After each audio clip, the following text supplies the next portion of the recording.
আসসালামু আলাইকুম রহমতুল্লাহি বারাকাতুহু ইয়া মাগফিরাতুহু ইয়া জান্নাতুহু।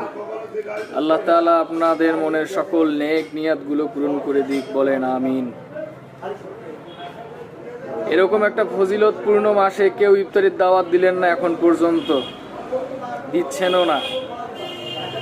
এটা কি কোনো কথা? এটা কি মানবিকতা? কেউ দাওয়াত দিচ্ছেন না। দাওয়াত দেন, ইফতারির দাওয়াত দেন, ইফতারি করান। ভালো মানুষকে ইফতারি করাবেন, রোজাদারকে ইফতারি করাবেন, পূর্ণ রোজার সওয়াব পাবেন। ঠিক আছে? ভালো মানুষদের কি চোখে পড়ে না? বুঝি না কিছু। এতগুলা বন্ধু বান্ধব, বড় ভাই, ছোট ভাই, বান্ধবী, ছোট বোন আমার লিস্টে আছে, কেউ ইফতারির দাওয়াত দিচ্ছে না। কেন দিচ্ছেন না আপনারা?